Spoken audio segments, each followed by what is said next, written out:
I quit school already. I got fired from Masbeck Sentry Hardware, and I was collecting. I sued them, my union. There was a wrongful firing, and then they kept me laid off until they picked up again. So I'm collecting big money.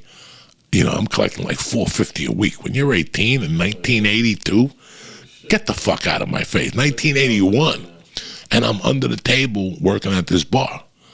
And he's like, do you know how to make drinks? And I'm like, come on. Nobody in here is going to drink a martini. It's going to be a Long Island iced tea, a whiskey shot, or a beer. The bar had like a little pool table, couple TVs.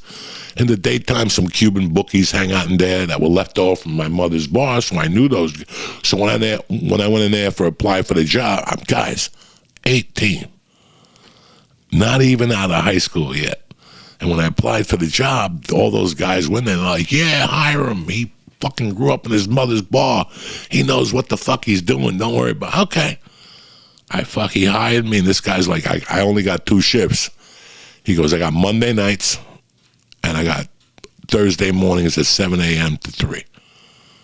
And I'm like, can I ask you a question? Who comes in here at 7 a.m.? And he goes, all I got to tell you is one thing. If I give you that 7 a.m. shift, you better be here at 6:30. He goes, I'm telling you. He didn't tell me why. He never told me why. He just goes, I'm just telling you. What do you think I did the first day? I was late as a motherfucker. I thought there'd be nobody there. Mike, when I pulled up, there was 30 people there. Because down the corner is that post office I spoke about. And there's a bus station there. It's the last bus to New York City. That's the last place you catch a bus in Jersey. Now remember, every bus passes through there. If you get picked up in South Jersey and you're going to Lincoln Tunnel, you pass through there. So there's a bus every 2 seconds. You can see them stacked up, like people going to different buses. These motherfuckers would be in there at 7 o'clock, and all of them would take 2 shots with a beer back. 7 a.m., Mike. On their way to work, and their hands would be shaking. While I gave them the drink, their hands would be, dog, that was an education, guys.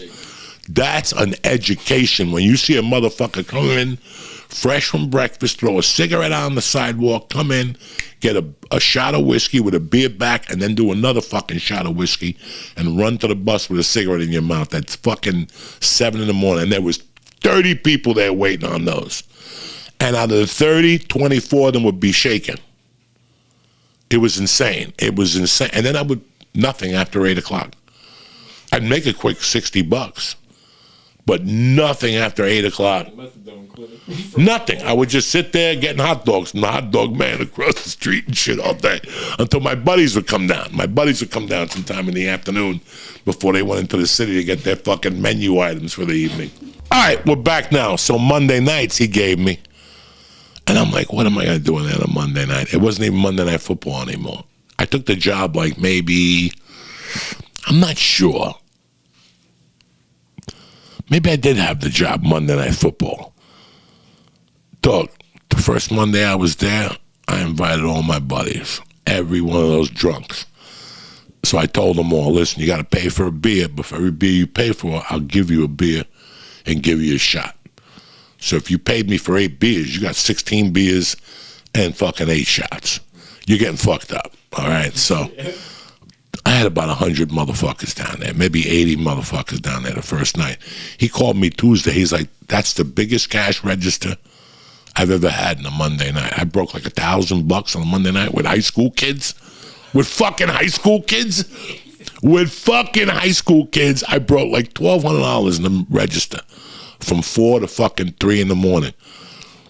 So the next Monday he was there, and all my friends came up, and they got like somebody to sponsor the fucking night, like Bud Light. Not the tranny beer. I don't even want to say that here. They got somebody to fucking sponsor it. And we did like 3 of them that way.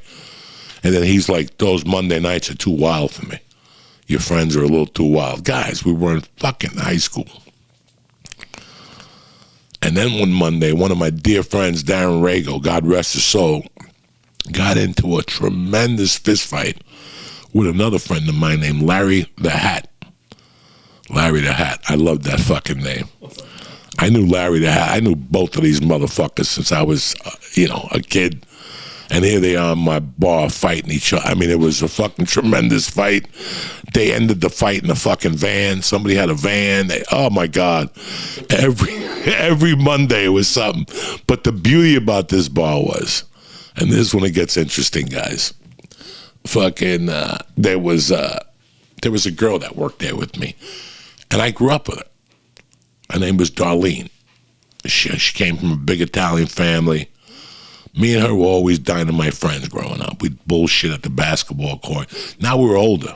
She was a couple of years older than me. And she started working there. But let me tell you how the system worked there. At the end of the night, you Z'd out, you counted everything, and you left the bank for the morning in the register, whatever it was, $50, $60. And then you took the rest, you put an envelope, and you put it in the refrigerator. Like he had a regular refrigerator in the back with beers and like hot dogs and whatever shit he would make there.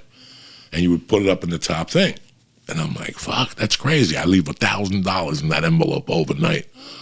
I got to get to that somehow or another. So he gave me a key. So what I figured out was the nights that I didn't work, at that time you didn't have the high-tech alarms like you have now to tell you what time somebody came in or to notify you. It was just an alarm with a key, So let's say I was in the city at a club with my friends, and we were driving back on Wednesday at 4 in the morning. I'd go stop in the club, and I'd go in the back. I'd walk in, get like a soda. The place would be closed. I'd hear the mice scattering. I'd open up the refrigerator. I'd take an envelope, rip it open, take a $100 bill out, and then put it in a new envelope with the same amount. So the old envelope said $878. I would take that money out, $878, take $100 out, put the receipt in there with everything, and put $778. Let's say that's it. I did this for about 3 weeks. It was driving them crazy. They couldn't figure out. And I never thought about that girl getting in trouble. But for some reason, I was always taking the 100 when she worked the shift. So she could not figure it out. And one day, she kind of figured it out. And she called me and she's like, are you going in there at night and taking the money? I'm like, no. Why would I drive 80 fucking blocks? What's the matter with you? No. And she's like, there's something weird. The Teddy guy called me a few times. What the fuck is going on down there? I'm like, I don't know. It's not me. You got like 20 bartenders. He had 2 shifts a day. It's 7 days a week. That's 14 different bartenders. I only had 2 shifts. The chick had like 3. Some guy there was a chick that had a glass eye with big tits that worked there. It was just a fucking,